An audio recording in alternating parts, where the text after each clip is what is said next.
we said, Gar, we need you to, I'm going to ask you a favor. Can you be a guinea pig so that you can relate what a buying experience actually looks like to one of your peers? Because all your peers know for sure, but they don't know at all, right? They have like no empathy of what it's like. They said, sure. So what do we do? I said, well, I'm going to interview you. And while I interview you, I'm going to draw out whiteboard on notes. And while we were doing our interview, I was like, this is fascinating. Do you have any idea what was going on the side of, Demandbase? Like, when did they think that they started the sales journey versus when do you think you started it, right? To illuminate these realities, Melissa, that you deal with on a day-to-day basis, but the company just doesn't see. So it's like, yeah, I think I could get her to talk. So what we're going to do is repeat the same thing. I'm just going to sketch out what you did, and then for fun, we'll have a call with both of you, and it's going to be super fun, right? I'm going to be like, and this is what you said, Gar. Melissa, this is what you said. So look at this. You guys literally have a completely different view of what's going on at this moment in time. And then we'll talk through what really happened. Because there's beliefs that he has, and there's going to be beliefs that you have, and then we can figure it out. The gray area between both of those things is human nature. Sure. Does that sound good? Yeah. All right, cool. So what I'm going to do is I'm going to open my screen. I was just going to, if you're curious about what we're working on, I can go down there. However, this is my deck. Perfect. And I'm showing you that I'm just so demand-based perspective. So talk to me, go way back when, and you're looking at Mimecast. First, if you could describe for how many accounts do you have, what's your territory look like, what's your workload, what's a day in the life of Melissa? Oh, geez. Well, so I joined Demandbase over 2 years ago. And when I joined, Demandbase didn't have a growth account role, meaning the customer success managers were responsible for renewals and upsells and the day-to-day, stickiness of the platform. I had come from Marketo. I have a lot of marketing background. So I went to college for marketing. I moved back to Boston. I was a marketer for 8.5 years. I was one of Marketo's first 100 customers. I kind of became a poster child for them. I was working at the Berklee College of Music and doing some cool things there. They hired me to go work at Marketo, and I worked there for 6 years before I came to Demandbase. So my background is definitely geared more towards salespeople, marketing people. And I feel like that's been very helpful in my career because I can speak the language of the folks that I'm actually targeting with selling them products. Everyone that's buying our products is marketing operations, digital marketing, revenue generation types of folks. So by default, my background is not a conventional sales history. And I think that really helped me with Mimecast. So when I first started, they wanted to assign me a bunch of accounts that were current customers to be responsible for them in terms of upsell and growing the account. But I also had a patch of net new business in Boston that I could go after. Well, they quickly realized that having a growth account director was a great idea. They hired a whole team of people like me to also manage accounts. So I was sort of a guinea pig with Demandbase in that regard. I joined the team and inherited the Mimecast account. And that's when I met Stephanie Quinn, who had been a former Demandbase customer at a company called Bright Horizons. So she had been familiar with Demandbase. And, I thought the way that I work all of my deals is I want to understand, really what their goals are, what they've been doing, marketing efforts. I don't start with the selling. I start with the relationship building and making sure that, we have a good working relationship. And with Stephanie, I had a great relationship with her. Even during COVID, we would meet, for lunch outside when I was in town. to hang out together and talk about life and also, work. I didn't even know Gar existed, to be honest, at this point. He didn't come on the scene. So everything was going great. I joined the team in April of 2019. I inherit the account. Stephanie joins in January of 2020. We have a great relationship. I get a couple of people on board on our side to add additional value to our account team here. So we do a lot of account-based advertising, and Stephanie was leading that charge. But at Demandbase, you get assigned an advertising campaign specialist if you spend a certain amount in advertising. And I thought, I'm just going to get them a person because I think they deserve to have extra support. So I just kind of was building my relationship and didn't even think anything of it. The renewal was coming up in March. I didn't realize that, they were even going to be looking at a competitor. I thought I had this on lock. And then Gar joined a meeting in November of 2020 and blew up my whole world. Then I knew Gar existed. And I called my CEO. Oh my God, this guy hates us. I was like, shit, this guy is real. Like, Gar is a very smart buyer. And I knew as soon as he joined the call and he was asking the questions he was asking. I so can't wait for us to do I feel like we're doing a blind date recall. I cannot wait to contrast the two. Oh, it's good. Keep going. This is so fun. So I was like, okay, Gar's real, and he obviously is going to be a decision maker, and I need to get him on board. And I could clearly tell he wasn't. He had a lot of questions that I felt like I need to bring in the big guns. So as soon as we got off the call, I called my CEO and my CMO, John Miller and Gabe Rogel, who basically run our company. As a side note, John Miller was also the founder of Marketo. So I have a lot of experience with John. I had become close with Gabe as, one of the first growth account directors. So I had a line to our executive team that was kind of unique. I mean, granted, any executive would love to help out their salespeople, but I had no problem with asking for help. So I alerted the dogs. John, Gabe, and Gar had a call, I believe, before. Wait, can I pause for a second? Yeah. So what I want to do is I want to capture some of the key moments. So would it be fair to say, January and in January, so let's do all this 2020. In January 2020, you're building relationships and you're thinking, this is great. I got the renewal in the bag. If I can upsell, maybe it's a little bit here and there, but I'm not ready. I don't know enough to go full on, adult wallet size deal. What I know to do is I'm building some momentum. I'm learning the account. I'm trying to get an understanding of the goals. Yep. And it wasn't until November that you realize, oh my God, I gotta call the bat phone. Yeah. Okay. The first conversation with Gar, as soon as we hung up the phone, I knew I gotta move. Their renewal wasn't until the end of April in 2021. Yeah. Right. But this is November. I'm 6 months away. I can't lose any ground. And I know he's looking at 6sense, who's our biggest competitor. And we're just in a fierce battle. And they have their stuff together. So as soon as we hung up the phone, I started to move on it. So talk to me a little bit about how do you bring that up? So you escalated it. And I think it's important.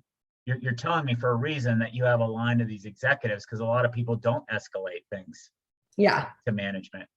How did you do that? Like, what did you say? I started with a Slack communication between the three of us. While you're on the call with as soon as I hung up, because I needed to I'm a very avid note taker. I use Evernote. Every meeting I have, I write everything that's going on down and what I need to do is next step. So I reviewed my notes from the call, got my thoughts together and hit John and Gabe up on Slack and said, we have a problem. I need your help. There's this guy named Gar. He seems like a pretty heavy hitter.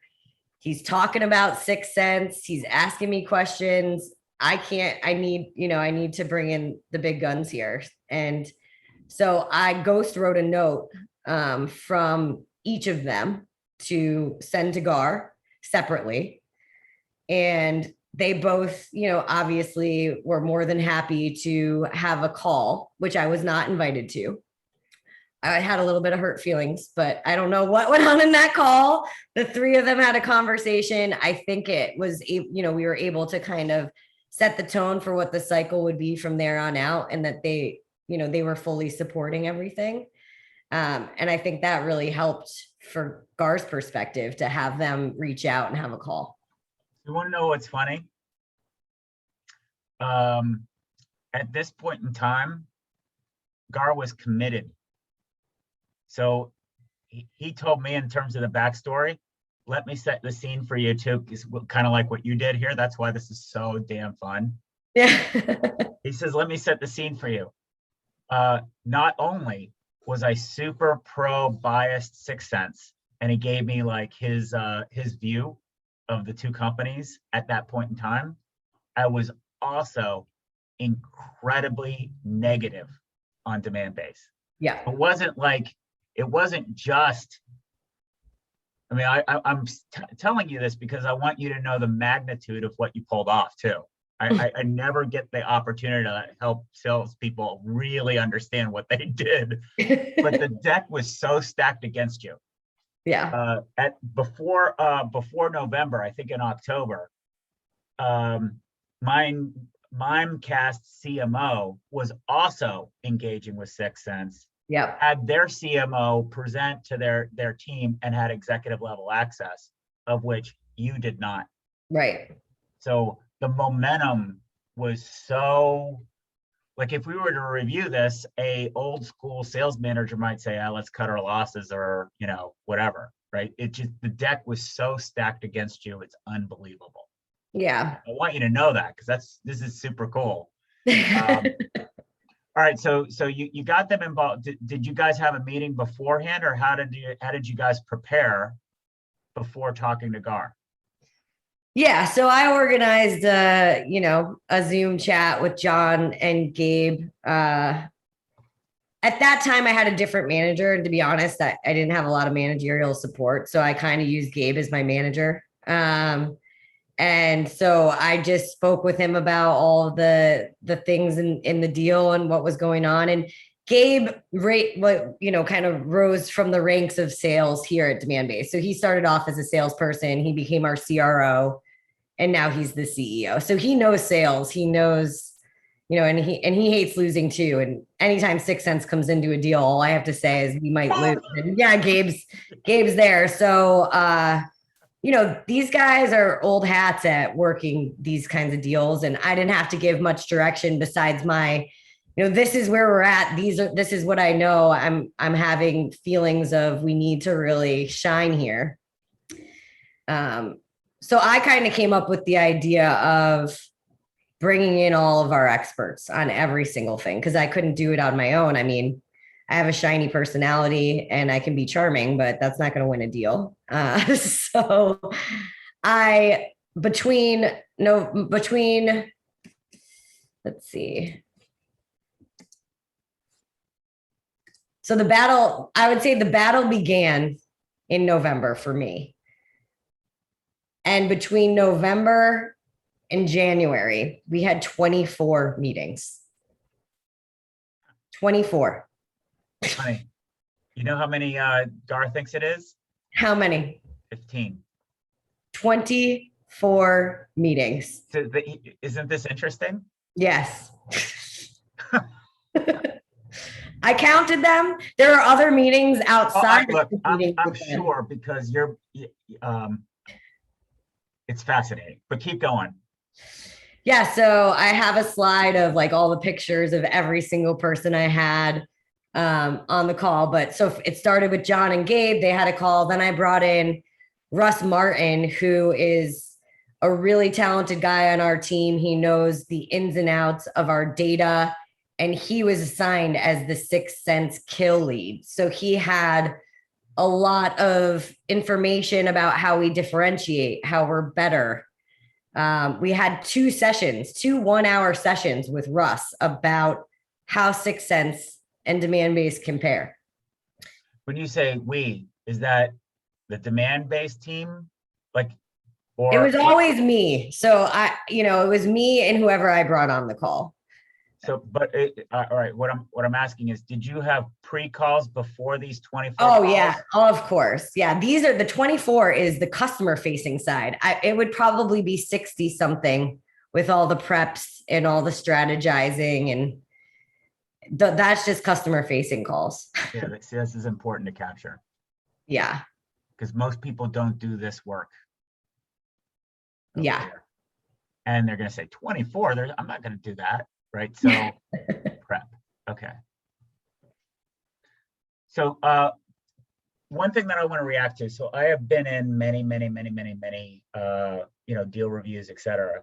And a kill lead conversation can get pretty product feature and function lens. One thing that Gar told me is that you guys didn't present that way. You guys came off like you were aligned to help him be successful. So how do you have a conversation like a kill lead, which, we probably wouldn't want to tell Gar if you're in the moment and you don't know him, hey, we had kill lead conversations. Yeah. That sounds super aggressive. How do you turn this into, hey, how are we making Mimecast successful? How did that happen?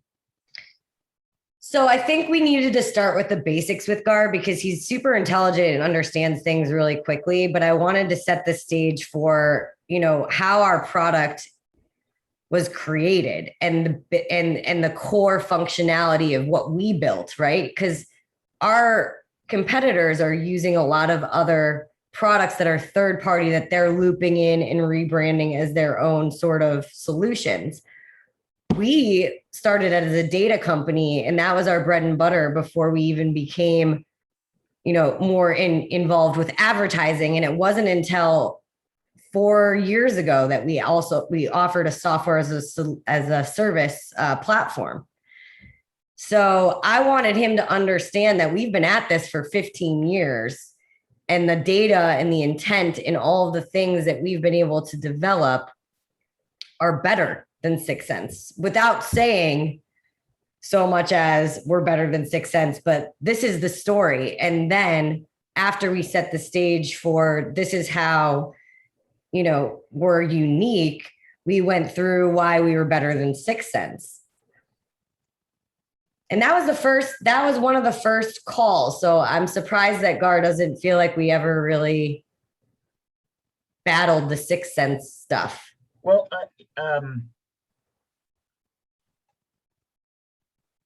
everybody's perspective is different. Yeah. And what they value is also different.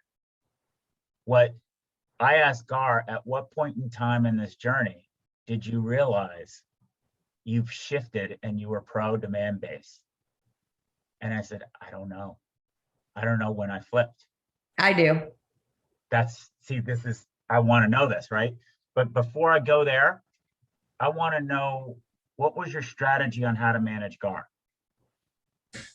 Super responsive. There wasn't a time where if he asked for something, I didn't get it for him. If he said, oh, I'm still curious about this, I'd say, you know what? I'm going to think about who would be the best person to talk with, and I'm going to set up the meeting. I set up the meeting, I prep the person, I send the follow-up right away. Any other questions? Do we want to meet with this person again? Same thing every time. Set up the call, have the prep, have the meeting, send the recording, send any other materials.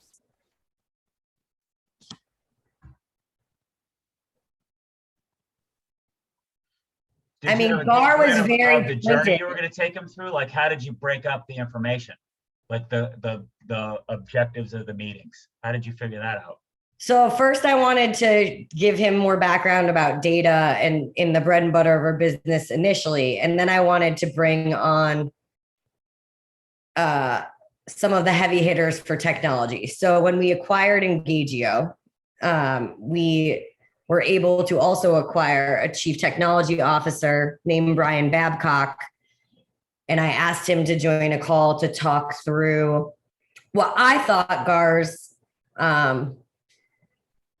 what I thought would wow Gar the most around the technology with sales. So Gar's really engaged in wanting to make sales successful. I knew that. I knew that one of the number one things that our new platform offered was deep sales intelligence and being able to help the sales team really organize how they were going to go after their prospects and customers.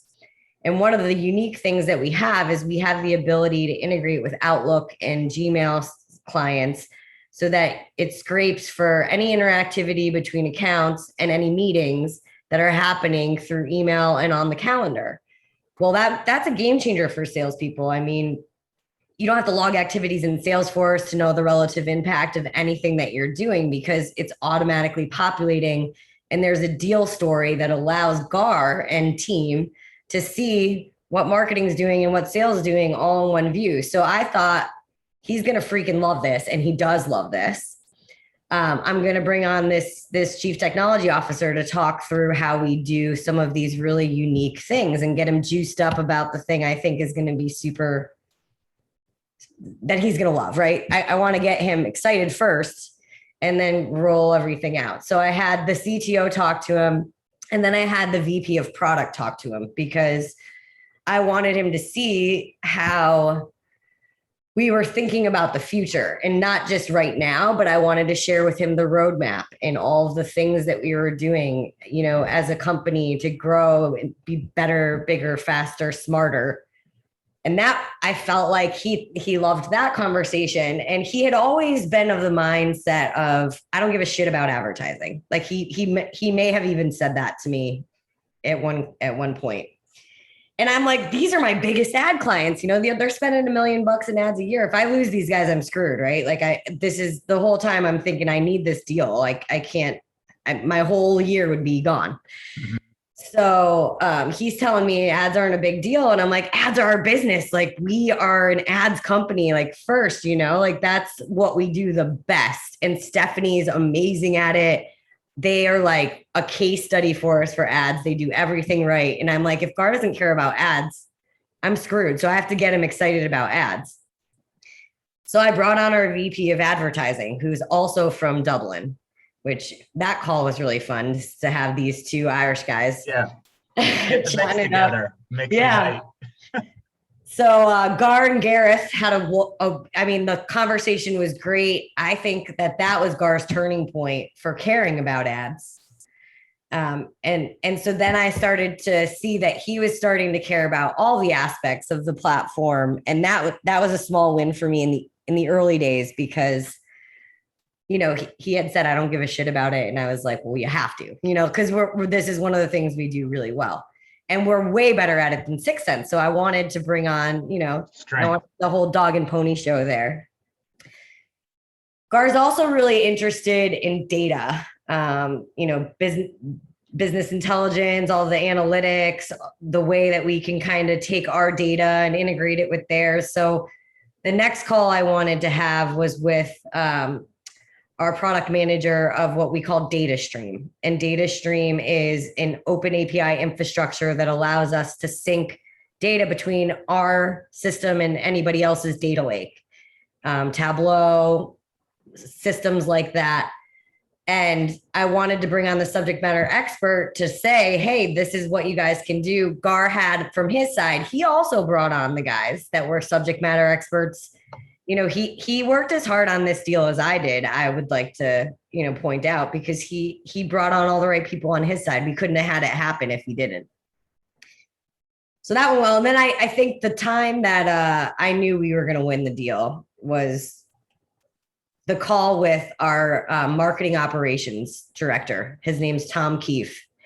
And I literally saw the marketing operations folks like head explode. And I was like, we got this. Like, we finally I think are going to win this deal. When is that? That Around was, when was that call? date? Yeah. I believe that was in early January.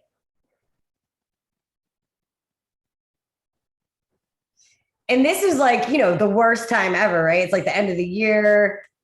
The holidays are coming. I didn't even know GAR existed like until Thanksgiving. And now I'm like, oh my God, who's this guy? Right. I'm going to have to work my butt off to try to get this done.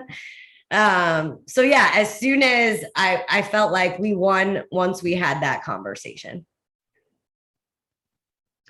So that's one of the things that will be really interesting to break down. I think we could have a whole hour-long conversation about that. The way GAR says is it was super close right down to the wire. Yeah. So I think what you're probably leaning into is my guess. I'm putting words in your mouth. Spit out what doesn't fly with you, Melissa. My guess is you had confidence you won him over. Like your instinct is telling me I own his vision now.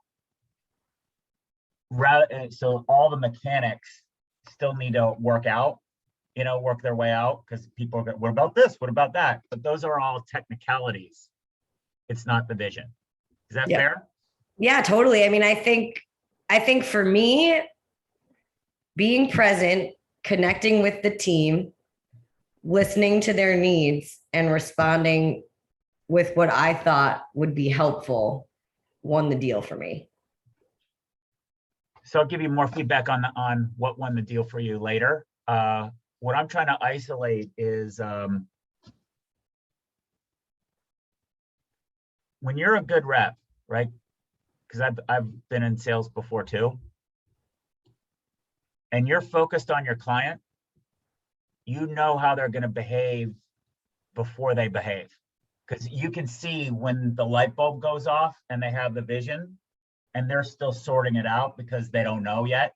Yeah.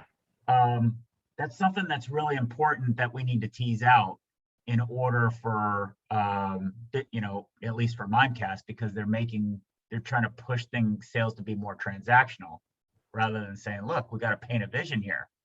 And how you paint a vision means you can't get the confirmation from the client exactly. Well, at what point in time, GAR, did your vision change? And I think this is an important part because I don't think he knows. And that's why I really, really loved when you said, I know, because that resonates with me for being on the other side of the table.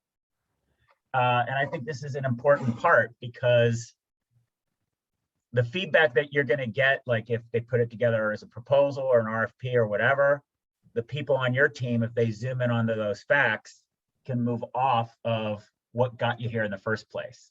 Got to stay to this vision. So it's so interesting to hear you talk about that. But anyway, keep going. Tell me more. Tell me about what your thoughts were with the different people he was bringing to the table. I was impressed with the Mimecast team. I thought they were really intelligent. They always showed up on time. They always were engaged. They always brought hard questions to the table. And they asked pointed questions, and so did I. Every time we met, I think I would say, like, are we winning? I would ask GAR what's going on. And I never felt comfortable feeling like we were going to win, like I said, until we had that call. And I'm like, drop the mic. We won the deal. Because I just saw, and the people, all the marketing operations folks that they had on the call, and they were like, wow, this is going to save us so much time. And I was like, you get it. And it is. And we're going to help you get there. And I feel like GAR knows and trusts that, like, I'm not a salesperson that's going to disappear after the deal's done. And I proved that to him early on, where it was like, you can trust me and I'm here to make sure that you're going to get successful and that we have the right people here. I'm going to bring on the right people to show you we have the resources. And I think I proved to him that that we were the better company and that we could support what he needed. And he was very honest with me about some of his hesitation, where he was like, Sixth Sense is growing like weeds. It feels like they have a lot of money. I don't feel like you guys have the same situation. And I would share with him, what I knew about things that, maybe weren't public information, but this guy has basically become my best friend. I talk to him every day. We're texting each other. I meet with him, several times a week. So I feel like if I'm not responsive, honest, and bring him what he needs, I'm not gonna, I have no chance. And I also had a really good advocate within Stephanie. So my relationship with her, she would text me, Gar's hot on the Sixth Sense funnel. She'd kind of give me a heads up. Like she loved Demand Base and was like, if we don't go with Demand Base, I might have to find another job, kind of thing, So for me, I wanted Stephanie to stay a customer. I wanted her to be happy. And if she could give me information on how I could be better on our calls or the things that he liked about Sixth Sense, then great, Yeah, what I am really loving about this story, God, I can't wait. What's funny, what I'm laughing about is hearing Gar talk about it and how he's setting up on his end. I said, at what point in time do you think Sixth Sense and Demand Base knew they were in a sales cycle? And he said, I don't know. I know for sure Demand Base knew in November, but maybe I got a sense that Melissa was getting direct feeds from he didn't even call her Stephanie, the ABM people. That's how he referred to them in our call. So in other words, the way that he painted it sounded more like he had a leak in his administration. Rather than well, I don't want to get Stephanie in trouble because she's really good. I know, right? But that's not it's not that. Don't be that specific, because I know they're a security company. I don't mean it that way. I mean more like he had an agenda. Yeah. Going from the get-go to get you guys out. I felt it. What he wanted to do was, I'm too new to the company to just ramrod these ABM people. So we're going to create a process, and it's probably going to work out in my favor because I've got the CMO bought in. We have all this momentum. We've got all this alignment. But they showed up mechanically. They didn't show up like you guys and drove the experience. So we kept talking about the importance of an experience. And what we're trying to do is make that more tangible. So it's really fascinating. So I felt like I was losing the whole time, just so you know. So I think maybe like the hint for you is engage that way all the time with all your clients. Yeah. Gar swears by you. He thinks you're awesome. So when you say he's like my best friend, I was like, I can see that. Yeah, I love Gar too. Yeah. But at first I was like, who the hell is this guy? Like, I need him out of here. Yeah. Who's this dick fucking up my pipeline? Yeah, exactly. Like, God damn it, Gar. Exactly. Gar! Like Khan. Gar! But he made me a better seller. And I think that's the point. Yeah, this whole deal made my career. Like I got promoted to enterprise after I closed this deal. I fought to keep Mimecast because they're not an enterprise account, but I was like, I need to make them successful and they need to be my customer.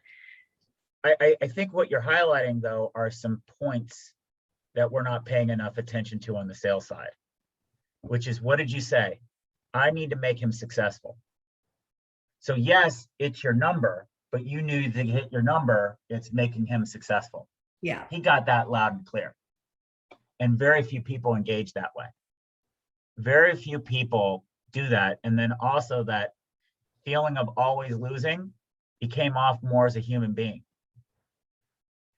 And one of the things that he did say is that the Sixth Sense people just kind of seemed cocky towards the end. Like, Oh, I was always scared. I don't feel like I let him know that, but but I think if you, I think, even if you have it in your gut, if you're engaging with people, people can sense things. You know, you know that we sense more information non-verbally than verbally. sure. So maybe that manifested to him as humility, and humility goes a long way today. I don't know. I think there's the reason I wrote these things down is I'm super curious of two things. One, doggone it. One, how does the relationship evolve? Like, how did it evolve? How do you go from Gar to Gar? Yeah, I love Gar. How Gar's a did that huge happen? advocate for us. I mean, I put in his contract that he needs to do 10 customer references and he's involved in analyst conversations. He's done a video for us. I mean, I want to make Gar a star because he is a star. I think he's one of the most intelligent sales cycles I've ever run. I mean, he's a very present, focused, intelligent guy. I've never met anyone like him before. I think once I started to realize that it wasn't personal, this was about, he wants the best platform for his company, Mhm. and that I appreciated that he's, kicking the tires and looking under the hood. It helped me understand more about what I should be doing and who I should be bringing on. Well, I think the reason I'm sharing this to kind of have the posture of always be losing a little bit. Some of the things that Gar shared with us were his political risks. Yeah. So it's not about the technology for him. Yeah. It's about if I replace with 6sense and I alienate these other people in this reporting chain, what's going to happen versus if we go all in on this thing, what's going to happen and how am I going to look internally? And I think your things he told us that you did that really differentiated, sending him lots of slides and the recordings afterwards were huge because it helped him communicate internally. Yeah. And that's one of the things that we're trying to help the people at Mimecast realize is how important that internal communications part is. It's like make or break. Oh, we have a Slack channel for Mimecast, customer Mimecast Slack channel. And everybody that's ever touched Mimecast is on that. And anytime there's an issue, I escalate things. I make sure that if they have a problem, we solve it. I think it is very driven by me. If I wasn't that, and that's why I said I got to stay their account executive, because I can't have sold them a 3-year deal and grown their account by 150% and then bail. So that one of the things I think we need to, or I would love your help on this. The patterns that so we spend most of our time just interviewing A-reps. So that the fact that we can do a he said, she said, from customer in this own is so serendipitous. It's super fortunate. But this notion of all of the things that you're doing, you probably have a lot of unconscious competence. How do we formalize it? Because in a lot of cases, people like you are working against their company. Like Demandbase people inside will say, well, you got to show them this, got to show them that. Do our bake off, do this. Let's do demos, more demos, and you were very involved. We're going to do rehearsals beforehand. Yeah. A lot of other reps say a lot of people blow off those rehearsal calls. It's just practice. So I think that would be really interesting to paint out that. How did you do that? How did you communicate what your goal was, since it's a kind of a moving target? I mean, I'm just a real bulldog. If I need to get something done, I just do, that's one of my strengths, I think, is I'm very focused on getting the job done and making a lot of noise until people respond to me. I won't give up. Nobody ever declined my meeting prep meetings. I always stressed how important it was. If we win this deal, it's going to be not only great, a great win story, but it's going to be great for our business. Gar's talking, we're winning deals left and right because Gar's talking to people that are also evaluating 6sense and talking about his evaluation and how we're better than them. And we have one, I've given him at least 3 or 4 references for some of my other colleagues, and we've won those deals. I mean, it's an invaluable investment in making sure that a big customer, even if it's not a big customer, they were $100,000 a year customer before this deal. Now they spend $335,000 a year, plus $1 million in advertising. So they weren't a huge customer when they first started. And I saw an opportunity to really, partner with them, help them see more value, give them pretty reasonable pricing for the things that, because they're kind of a guinea pig too. We built this new platform. They're one of our most mature organizations that's using everything. And trust me, when they find something wrong, I'm the first one to hear about it. And then I send a flurry of messages internally to get shit done, because that's the only way that we can do it. But I think we both really trust each other. And we both want it to be successful. And so we work together to do that. When do you think that happened? When did you, because trust is one of those things that anybody in the field talks about. But I didn't feel like Gar trusted me for a really long time. I knew Stephanie did. I knew the team that I had been working with for a while had. I think I realized that Gar, he held his cards close to his chest around who he was leaning towards. And I knew he had worked with the sales rep at 6sense before. And I was in a personal way, not as high up as this woman that he had worked with, because they had a relationship. And I'm like, oh shit, I'm going to lose this. Like, this guy knows this girl. He's hot on 6sense. The CMO has the crush on, or the CEO, whatever. Latney and Alex Bender had some weird thing going on. And I'm like, everything is against me. I really felt that way. And then Alex Bender left, and I was like, the gods are with me. Like, how did this happen? Praise the Lord. Yeah, I think I might have cried. When I won this deal, I cried. I absolutely, so I live in Denver, Colorado, and I'm from Massachusetts. So I'm here all the time. I'm actually here right now, and I'm taking Gar out next month. But I was on my roof deck in Denver, and I was sitting in my hot tub. I'm only telling you this because I look up and I see a shooting star, and my phone buzzed, and Gar texted me and told me I won the deal. And I was like, are you kidding me? I saw a freaking shooting star, and then Gar told me I won this deal. So I'm in my hot tub drinking wine, crying my eyes out, thinking, oh my God, finally. But it was a great sales cycle for me. I never felt comfortable. I think that's always what makes you successful as a salesperson. Don't get comfortable. So thank you so much for sharing that with me. One of the things that is really, really, really difficult is to help businesses who want to run sales by the spreadsheet realize how hard this is. And I get choked up hearing about that kind of stuff because I know the effort that you put into it.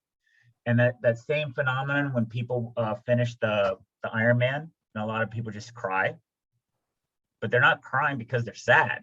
Yeah, it's a huge just really hard because you had the courage to be a human being.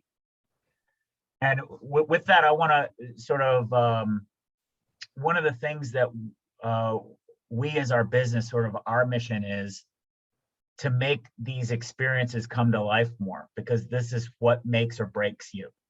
Sort of the experience. How would you describe what this sales experience was like?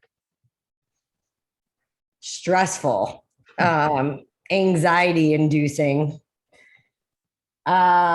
I feel like I didn't eat for like days sometimes because I just like didn't have an appetite.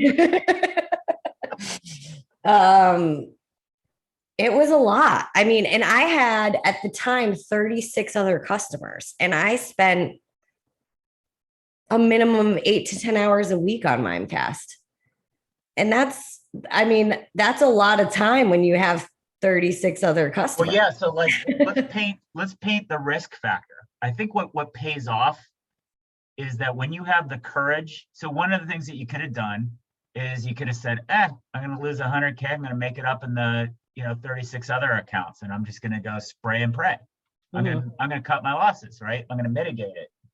But you didn't do that. You went all in, which means the perception of risk, even though like the perception of risk and everybody around you, if you just look at numbers and don't factor in humans, you're going to be like, oh my God, not only is this a visible account because we've got the 100 million a year plus the 1 million in advertising. 100K, not 100 million. Oh, sorry. That would be nice though. I'd get a better commission. Well, we'll get there, right? if you keep helping micro eyes go, eventually you'll get there. 100K. Thank you for the correction. And 1 million here. Yeah. So right now you've got one viewpoint that you might have. Please correct me, right? But I'm trying to do the best because asking you what the experience is super hard. So we got to do this together. So one is you've got the optics of risk, the risk of loss. What is that going to look like to you? If you dive in too much to that, you'd probably say, well, I have to assume this is going to be a loss, so I'm going to spend more time here. But you didn't do that. You went and said, I'm going to win it. And that's probably an easy decision early on in the journey, but when you get in that pit of despair, when you feel stressful, anxious, not eating, whatever, not sleeping, waking up in the middle of the night from Mimecast nightmares. Yeah. So when you're in this pit of despair, at some point in time, you're probably second guessing yourself, right? Yeah, like, all the time. Yeah. Did I do it right? Am I doing it right? Oh my God, what am I going to do here? So then you're probably thinking, all the stinking thinking that goes on in our brain. I'm spending 8 to 10 hours with these people. And you get to a point like, do you fish or cut bait, or do you say, look, I'm stuck. I'm either if this isn't going to work, or if it doesn't work, I'm fired. I'm out of job. Yeah. So I'm spending 8 to 10 hours. Mimecast isn't. I mean, they may have been, but like with them, I'm actually probably spending 4 to 5. I have to do a lot of prep, a lot of other stuff. Oh yeah. But what we know is you spend 2x time in prep for every 1 hour that you spent Mimecast facing. Yeah, exactly. Right. So that's where these numbers come from, right? Yeah. So what's super cool about it, and it gets me excited. I mean, I like you already. We're going to be best friends too. I'll be a residual best friend off of Gar. But the people who have the courage to go all in, and then I bet you had some of those tough moments to say, all right, look, I can focus on the products, or I can focus on making somebody successful. And the more you gut checked and went human, the more you came off as more valuable to the client, even though all of these metrics are going to tell you to do something different. Mm-hmm. I wonder if part of why you're crying is that paying off, like it's so risky, it seems, to just bet on people.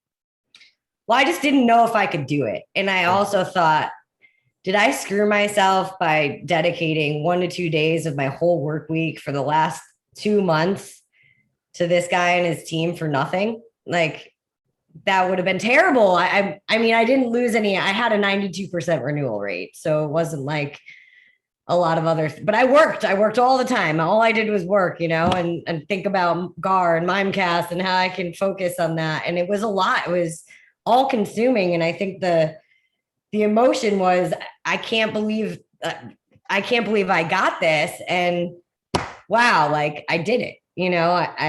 I seriously doubted that I could a lot of the time. And then when I got that text, I thought, holy shit. And then he was very complimentary.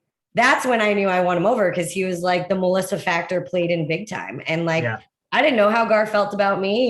He hadn't really given given me any indication that he even liked me, So I didn't really know. And then we turned that corner. And like I said, now we talk frequently. We text each other. We're going to get some drinks and dinner together next month. So yeah, I mean, he's a great guy. I'm happy I won. Well, yeah, I think what would be awesome would be if we can review this and say like things that I want to help pay out for you, because I'm a human being too, and I love people like you that take risks like this. I get inspired by it. How do we help you get to see what the signals are? Because Gar's never going to tell you until after. How do we help you see what the signals are instead of focusing on what your company is in your ear about constantly? Where are our signals? Where are our buying signals? Like, how do you collect other signals to give you more confidence that you're on the right path? What inspiration did it? How did you stick with this? I think Stephanie had a lot to do with it, because not only for me did I want to win the deal, but I had become a friend of hers. Like we really like each other. We talk about real life stuff, and she's been a wonderful ABM manager, and she gets it. She's, I wanted her to be happy. And we talk frequently, and she knows stuff, and she would give me information. I guess Gar's leak in the team is probably accurate. Those are my words. That's my interpretation. But I'm kind of like the way. Yeah, Stephanie, I had a leg up with her, and she had been the power user. So this is what's funny about it, because I had this impression of Gar was trying to run it like a king, like here he is on his mountain. He's got his objectives. Oh yeah. But he's got all these other people involved, and he's got this, I wouldn't call it bureaucratic, but if I was on your side of the table, it would look like a bureaucratic process. But really what he wants to do is he wants to get buy-in, and he encouraged people to show up with tough questions. Mm-hmm. What's interesting about that is one of the things that I heard you say, and I want to get confirmation, you loved the direct questions. Is that true? Yeah. See, I love that too. A lot of people won't do that. So he prepped on his side to make sure that they peppered you guys with direct questions. They were hard. They were hard, but you know what that did? If they didn't do that, they never would have seen the full picture. Yep, it's true. So I think there's also something that we need to learn for that too, is how do we help our people lean into the what seems like conflict isn't really conflict. It's an opportunity to help people understand or see something that they weren't able to see. Yeah. So in that lens, I conjured up this idea of the leak, the leak in the process, because he was trying to game the process to get the outcome he wanted, which was 6 cents. It's yeah. so I mean, Stephanie didn't really even, she would be like, Gar's hot on the 6 cents funnel. We need to show in-market intent and web data, at the next meeting. So I'd be like, perfect. What information did she give you about him as a person? Nothing. She didn't know him very well. Yeah. I think we knew each other better than we knew Gar. And even though Gar was at her company, I think she probably felt more connected to me, because this One guy. thing I'm gonna ask Gar is things he said all along was it's going to be better for his resume if he put 6 cents on. Wow, that's surprising. Isn't it? Well, because of the momentum, the optics. Yeah. But I think there's a lot of things that he learned going through this process too. So just like you have this confidence of, hey, I did it. I think he's got a really good feeling of driving a shared vision inside his company.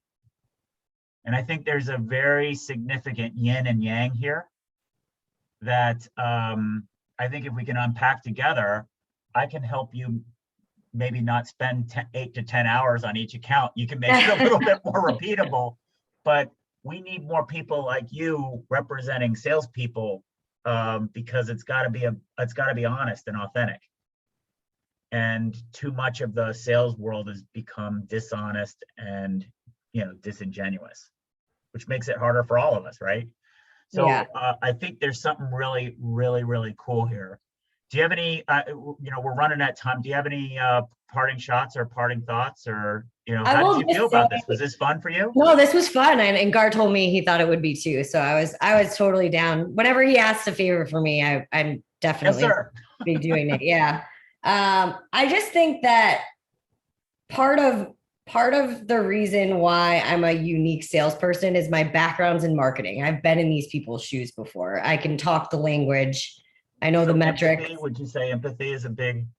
Huge. I mean, Yeah. I think that got me a lot of clout with the team, is that I not only was I a marketer using software like Marketo, I was a consultant for Marketo. So I'm a very consultative seller based on my background.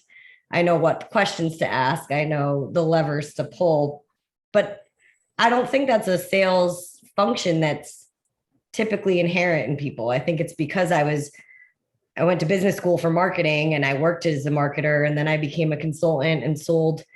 The reason I got into sales was because I was the person that was setting people up. And I was like, why are these salespeople telling them they can do this and they can't? I'm going to stop bad deals being sold. So I thought I was going to be a hero and sell all these great, deals, which I have done. But yeah, I think that made all the difference is that I didn't think of it as I'm the salesperson. I thought of it as I need to put myself in their shoes and show them how this is going to change their life. Awesome. Yeah. So thank you for giving us the time. Where are you going on vacation? Biddeford Pool, Maine. Oh my God. So my ex-wife is from Maine. Oh, really? Yeah, and they're from Portland, and they make fun of Biddeford all the time. Well, it's Biddeford Pool. It's the little, Biddeford's a little different, but we ride our bikes around for the week. We don't really use cars. We walk to the beach, get lobsters. How often do you go there? Once a year, the first week of August. What's the name of that mill place? That's a restaurant now? Is that in Biddeford? There's like I think that might be in Fortune's Rocks, towards that area. It's like right on the river, and it's this. It was a mill, and they converted it into a brewery and a restaurant. Yeah, I can't remember what it's called, but we go there. The place is awesome. Yeah, it's great. I love Maine. I mean, I'm just gonna unplug for a bit, but if Gar texted me, I would respond. So, now you live in Colorado, right? So are you technically, when you go to Maine, a masshole? Well, I'm by default a masshole because I was born in Massachusetts. My parents still live here. I actually had been ready to buy a second home because I want to spend my summers here. I always do anyways, but I'm just like couch surfing, getting a little too old for that. So I had, been planning with my financial advisor for 15 years now to get my second home on the East Coast. And then COVID hit and everything's ridiculous. And I can't buy anything because it's like $2 million for a crappy house. But someday I will own a house over here and I will become a masshole again. Nice. Or you could be a Biddeford person. Well, the taxes are really high there. Awesome. Well, thank you guys. It was I great hope- to meet you. yeah, it was great meeting you. This is really fun. I feel energized.